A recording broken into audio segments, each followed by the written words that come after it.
Every middle class family or any family for that matter has a dream of owning a piece of land. And if you already have one, then you want another one. Sometimes you want this land to build your dream home and sometimes to pass it to your next generation. That is why demand for land never declines. And this is one of the biggest reason that 66% of civil cases in India are related to land dispute. आज इस video में मैं आपसे इसी topic पर बात करूंगा कि लैंड खरीदते समय आपको ऐसे कौन कौन से डॉक्यूमेंट्स एंड प्रोसेसेस हैं जिनका ध्यान रखना चाहिए जिससे आपको बाद में कोर्ट कचहरी के चक्कर ना लगाने पड़े।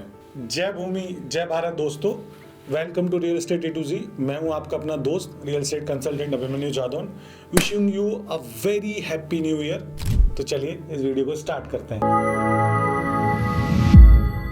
इस वीडियो को लास्ट तक जरूर देखिएगा जिससे आपको हर डॉक्यूमेंट एंड प्रोसेस के बारे में डिटेल में पता हो। सबसे पहले सबसे इंपॉर्टेंट डॉक्यूमेंट पे बात करते हैं जो कि है टाइटल डीड। अब इसको एक एग्जांपल से समझाता हूँ। लेट्स से मैं अभिमन्यु राकेश नाम के बंदे से प्रॉपर्टी खरीद रहा हूँ, तो मैं ये चेक करूंगा कि मिस्टर राकेश की प्रॉपर्टी का टाइटल क्या है और ये उनके पास कैसे आई है। एक बंदे के पास 3 तरीके से प्रॉपर्टी आ सकती है, sales deed, gift deed, third is conveyance deed.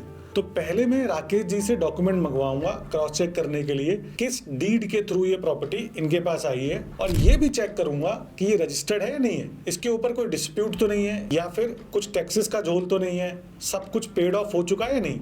And I'll also advise you to always hire a land surveyor appointed by a local tehsildar office, जिसको यूपी में पटवारी भी कहते हैं। इनका काम होता है जो लैंड आप खरीद रहे हैं उसका मैप गवर्नमेंट रिकॉर्ड्स के हिसाब से आपको बना के देना। इससे आपको ये पता लग जाएगा कि आप जो लैंड खरीदने वाले हैं उसकी बाउंड्री एंड साइज कितना है, प्लस वो जमीन कहीं ग्राम पंचायत या सरकार द्वारा किसी स्पेसिफिक काम के लिए अलॉटेड तो नहीं है, एंड आप उस लैंड को किस किस स्पेसिफिक काम के लिए यूज कर सकते हैं एंड कितना आप उस पर बिल्ड कर सकते हैं। इट सिंपली मीन्स कि आप जो जमीन खरीद रहे हो उसमें से कितनी जमीन पर आप कंस्ट्रक्शन कर सकते हो और कितनी आपको खाली रखनी पड़ेगी। एंड अगर आप बिल्डर से जमीन ले रहे हो तो check the full plan of builder कि वो वहां कितनी बड़ी रोड्स बनाने वाला है, and always recheck it with the local town planning authority of that area, because हर जगह की लोकल टाउन प्लानिंग अथॉरिटी ये डिसाइड करती है कि उस एरिया में रोड किस साइज के बनेंगे इफ यू और the builder is building the house either on both side of the road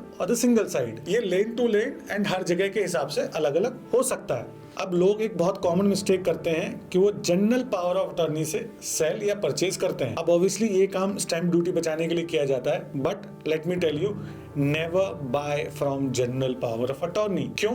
late me give an example. Rakesh ji के पास सपोज कोई डॉक्यूमेंट्स नहीं है, सेल, गिफ्ट या कन्वेंस डीड में से कुछ भी नहीं है, और वो प्रॉपर्टी बेचते समय ये बताते हैं कि मुझे तो राहुल ने पावर ऑफ अटॉर्नी बना के मेरे नाम कर दी थी ये जमीन, तो आप ये खरीद सकते हो। तो ऐसे केस में इन फ्यूचर मेरी खरीदी हुई प्रॉपर्टी पे कभी ना कभी जीवन में डिस्प्यूट आ सकता है, क्योंकि राकेश जी कभी भी उस पीओवी को रिवोक कर सकते हैं। प्लस ऐसा भी हो सकता है कि राहुल ने राकेश को पावर ऑफ अटॉर्नी सेल करने के लिए दी ही ना हो। पीस ऑफ लैंड राहुल ने राकेश के पास गिरवी रखी हो किसी लोन की वजह से या किसी भी वजह से, और किसी डिस्प्यूट के चलते राकेश ने वो आपको बेच दी सस्ते दामों पर ऑब्वियसली, और बाद में राहुल के घर वालों ने इस पर ऑब्जेक्शन उठा दिया कोर्ट में जाके, तो ऐसे केस में आपको ही प्रॉब्लम होगी। तो ऐसी गलती कभी ना करें। अब ये काम आप किसी लॉयर से भी करवा सकते हैं, लेकिन बेटर ये होगा कि आप एक प्रॉपर्टी लॉयर से ही करवाएं जो आपको एक रिपोर्ट बनाकर देंगे। उसको टाइटल रिसर्च रिपोर्ट यानी TSR कहते हैं। इस रिपोर्ट में लॉयर को आपको कुछ स्पेसिफिक चीजें पता करके देनी होती हैं जो आप अभी अपनी स्क्रीन पे देख सकते हैं। लॉयर इस टाइटल चेक के लिए आपसे लगभग 10 से 15 हजार रुपए का एक नॉमिनल फीस चार्ज करेंगे। ये टाइटल चेक आपको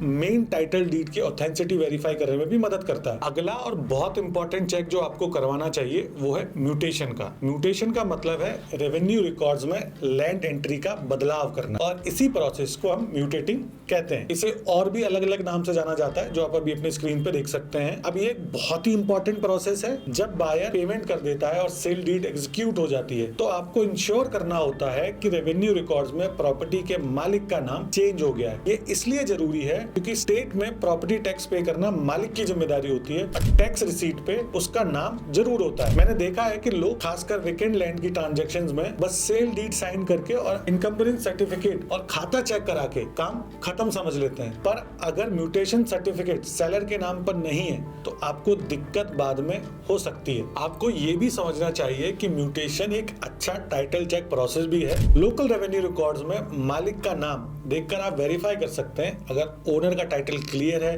तो रेवेन्यू रिकॉर्ड में उसका नाम जरूर होगा। Now let's talk about encumbrance certificate. अब इस सर्टिफिकेट से आपको पता चलता है कि प्रॉपर्टी पे किसी भी तरीके का कोई ड्यूज तो नहीं है। Now I have the mutation certificate which came from Rahul to Rakesh, then Rakesh to me. But मुझे तो ये नहीं पता ना, जब ये प्रॉपर्टी राहुल के पास होगी तब मे भी उसने इसको किसको गिरवी रखा हो या कोई लोन लिया हो उस पे। अब अचानक बैंक वाले मुझे आके बोलते हैं जी कि ये प्रॉपर्टी पे तो लोन बकाया है और आपको ये प्रॉपर्टी खाली करनी पड़ेगी, इस पे तो मालिकाना हक हमारा है। ऐसे केसेस से बचने के लिए हम फॉर्म नंबर 22 भर सकते हैं जो रजिस्ट्री ऑफिस में मिलता है। इस फॉर्म में सारी पूछी गई डिटेल्स को फिल करके गवर्नमेंट फीस के साथ आप इसे रजिस्ट्रार के पास सबमिट करा सकते हैं और रजिस्ट्रार की ड्यूटी होती है कि वो 15 से 30 दिनों के अंदर आपको रिप्लाई करे पूरी डिटेल्स के साथ। उसके बाद रजिस्ट्रार मुझे ये बताएगा कि क्या सामने वाले इंसान ने इस प्रॉपर्टी पर कोई लोन तो नहीं लिया हुआ और क्या उसने सरकार का किसी तरीके का टैक्स तो बकाया नहीं है उस प्रॉपर्टी पे। तो ये सारी चीजें आपको इसमें डिटेल पता लग जाएंगी। एक और इम्पोर्टेंट चेक जो आपको कराना चाहिए वो है change of land use approval, या फिर जिसको हम आसान भाषा में CLU अप्रूवल भी कहते हैं। इंडिया में 60% से ज़्यादा लैंड एग्रीकल्चर है और आप उस लैंड का यूज घर बनाने या किसी और पर्पस के लिए नहीं कर सकते। अगर आप घर बनाने के लिए या किसी और पर्पस के लिए प्रॉपर्टी खरीद रहे हैं तो इंश्योर करना जरूरी है कि उस प्लॉट के पास CLU अप्रूवल या एनी सर्टिफिकेट यानी कि नॉन एग्रीकल्चरल सर्टिफिकेट हो। आप सेलर से डॉक्यूमेंट जरूर दिखाने के लिए कहिए अगर आप लैंड नॉन एग्रीकल्चर यूज के लिए ले रहे हैं तो। अब नेक्स्ट इज PTCL इंडोर्समेंट। अब ये क्या होता है? इसका मतलब है prevention of transfer of certain lands act. ये इंश्योर करता है कि आप जो लैंड खरीद रहे हैं वो SC/ST कम्युनिटीज को ग्रांटेड लैंड ना हो। अगर लैंड SC/ST कम्युनिटी के किसी व्यक्ति को ग्रांटेड थी और किसी नॉन SC/ST व्यक्ति को ट्रांसफर की गई है तो वो ट्रांसफर लीगली इनवैलिड माना जाएगा। आप डिस्ट्रिक्ट तहसीलदार या डिस्ट्रिक्ट कमिश्नर से डॉक्यूमेंट बनवा सकते हैं कि ये लैंड SC/ST कम्युनिटीज के लिए रिजर्व तो नहीं थी। Now next document is sales deed. Sales deed वो डॉक्यूमेंट है जिसके थ्रू ओनरशिप ट्रांसफर ऑफिशियली होता है। आपको ये इंश्योर करना है कि सेल्स डीड सब रजिस्ट्रार के ऑफिस में रजिस्टर हो जाए। ये रजिस्ट्रेशन सेल के 4 महीने के अंदर होना चाहिए, वरना पेनल्टी लग सकती है और सेल्स डीड इनवैलिड भी हो सकती है। सेल्स डीड पर सेलर के सिग्नेचर जेन्युइन है या नहीं ये कंफर्म करने के लिए उनका पैन कार्ड आप रीचेक करना ना भूलें। लेकिन कई बार सब डॉक्यूमेंट्स होने के बाद भी बायर्स को एक बहुत बड़ी दिक्कत का सामना करना पड़ता है कि सालों बाद, 5 साल, 10 साल, 20 साल बाद कभी कभी सेलर के वारिस आके क्लेम करते हैं कि उनके ग्रैंडफादर जिन्होंने जमीन बेची थी वो सेल्स डीड साइन करते समय साउंड माइंड में नहीं थे। ऐसी सिचुएशन से बचने के लिए सेल्स डीड में एटलीस्ट 2 विटनेस का होना बहुत जरूरी है। विटनेस के साथ साथ सेलर का एक doctor attested sound mind certificate एक बहुत स्ट्रॉन्ग एविडेंशियरी प्रूफ बनता है कि सेलर उस समय मेंटली फिट था। एक और जरूरी बात जो आपको याद रखनी चाहिए वो है डॉक्ट्रिन ऑफ कैविएट एम्प्टर,